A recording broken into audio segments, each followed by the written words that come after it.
Sveicināt, man dārgie draugi! Es šobrīd atrodos, tā saprotu, Zemitānas stacijā, un pa ceļam ejot uz Dominu, es uzrāvos uz šo Zemitānas stacijas ēku, un es sākumā padomāju, ka šī ēka ir pamesta. Es domāju, būtu krūta, ja viņu restaurētu un uztaisīt kā stacija. Izrādās, tā ir aktīva stacija. Es negaidīju, es tā kā neesmu rīdznieks, nodzīvoju Anglijā. Nebrīnīties. Tad es izlēmu pastīties, kā te, var redzēt, kaut kas ir atjaunots, jā, bet ēka gan izskatās ļoti veca. Pats galvenais, kam es pievērstu uzmanību, bija tas, kad man vajadzēja iet pāri Zemitānu tiltam. Tā kā es jau daudz gadus neesmu vispār te staigājis, es uzrāvos uz šīm kāpnēm un biju baigi šokēts, jo īstenībā neko tādu es vispār nekad neesmu redzējis. Jā, es saprotu, ka tagad sākās restaurācijas visādi darbi, un te tagad celtnieki ņemās un darās, un stalaži stāv, bet var redzēt, ka tās margas tika noņemtas, tās betona margas. Tilts izskatās drausmīgā stāvoklī. Noteikti viņš nav restaurēts, vispār nekas te nebija darīts kopš padomju laikiem. Un betonam ir jābūt ļoti stipram, jā, bet tā vienkārši pastoties tūmā, vienkārši drausmas paskat. Ieplaisājis, betons vienkārši nobirs, sarūsējis, tā armatūra saucamā. Nekur es vēl tādas tiltas neesmu redzējis. Un šitā līdz tādam stāvoklim novest. Es vispār nezinu, es tā saprotu, ka celtnieki speciāli noņēma tās betona margas, jo viņas laikam visdrīzāk bija bīstams, jo, redziet, viss ir sarūsējis. Noteikti viss ir nogriezts. Uzlikuši koka margas, bet, kopumā jūs varat redzēt, piemēram, veca marga, paskat, viņa vienkārši plīst nost. Šits ir tilts, jāsaproties, ārprāts. Un neviens daudz gadu garumā neko šeit nav darījis.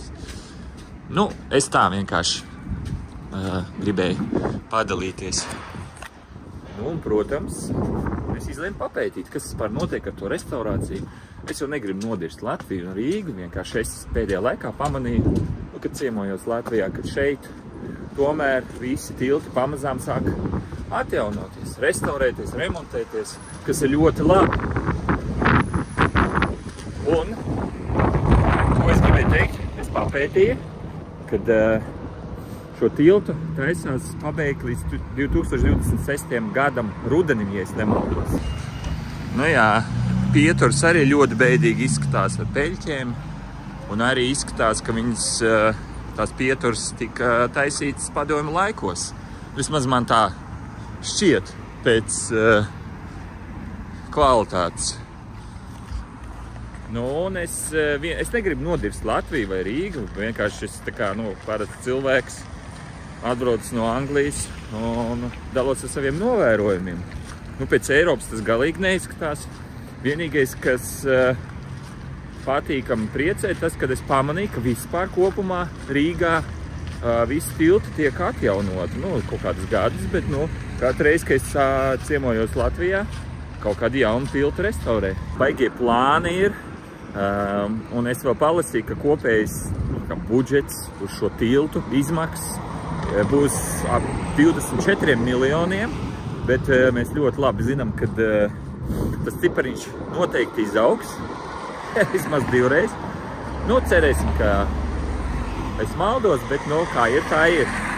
Un kas tad vispār būs? Viņi atjaunos, cik es sapratu, protams, atstās pieturs, būs labāks, tad uztaisīs invalīdiem un mamām, vecākiem ar ratiņiem liftu.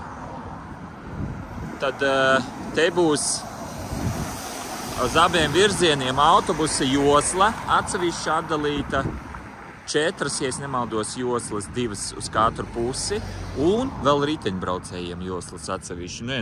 Riktīgi tas apakos visu iekšā. Tā kā, pēc bildēm, es nezinu, ja es kaut ko atradu, es jums parādīšu tagad, kādi ir plāni, kā tiltam ir jāizskatās 2026. gadā, ja paspēs. Rīga pamazām saved kārtībā. Varētu nedaudz ātrāk to visu darīt, jo tomēr man liekas, Latvija nedaudz atpaliek no pārējām Baltijas valstīm. Varbūt es kļūdos, tad jūs varat man pielabot, bet Es tā kā tāds atbraucējs. Baigi interesanti īstenībā no tuvuma pastīties uz visu šito te ārprātu. Paskat, no Evropa joptē. Vienkārši čau. Jūs redziet? Tā kā ļoti gaidu, ka rekuret celtnieki jau salikuši savus būdiņus, kaut ko tur ņemās šī varējās. Es nezinu, kāpēc 2 gadi aizies uz to visu ārprāts. Lūk, te arī visi sarūsējas, ja? Šeit arī visi sarūsējas.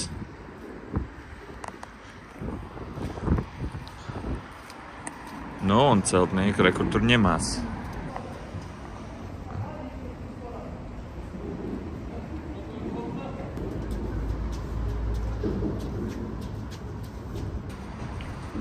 Nu, lūk, tāds stāvoklis te. Viss noticējis, kaut kādi vādi, trubas. Pasties, kas te ir izaudzis uz betonu. Kaut kāds sēns. Nu. Jā. Nu, ļoti interesanti redzēt, kā tas tilts izskatīsies 26. gadā. Es tā saprotu, ka būs ļoti daudz arī korķi. Tāpēc, kad būvēšanas laikā ne visas joslas būs pieejamas. Kā, dargie draugi, lūdzu ierakstiet komentārā, kā jūs domājat, vai iekļausies 24 miljonu budžetā celtnieki vai nē. Nu, ko, dargie draugi, pirmo reizi mūžā paņēmu luksus auto no Boltiņa. Vienmēr gribējās pamēģināt. Tas man liekas, ja es nemaldos, Audi A5. Lūk, tā viņš izskatās. Cena, cik tur bija 20 centi par kilometru vai par minūti, es nezinu. Bet nekad neesmu ar tādiem Audikiem braucis, es nezinu, kura gada Audiks, bet 4 litri TFSI. Un es jums pateikšu, lido vienkārši konkrēti, ļoti komforti, ļoti ātri brauc. Es ceru, ka es nesavācu nekādas sodas. Un diezgan modīgi. Tāpēc, ja būs iespēja kādreiz pamēģināt, noteikti pamēģiniet. Bet, nav lēts prieks, tā es teikšu. Tāpēc, tas vienkārši tāds mini apskats par Audiku, kuru es esmu iznomājis. Un baigi forši, kad Latvijā ir tāda iespēja carsharing service. Jo, pieņemsim, Anglijā pat var nesapņot par tādām mašīnām.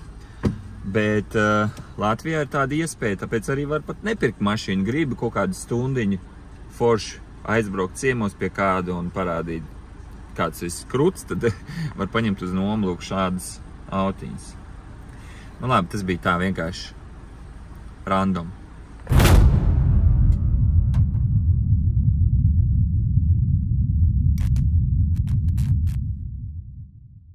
Jo, kāpēc?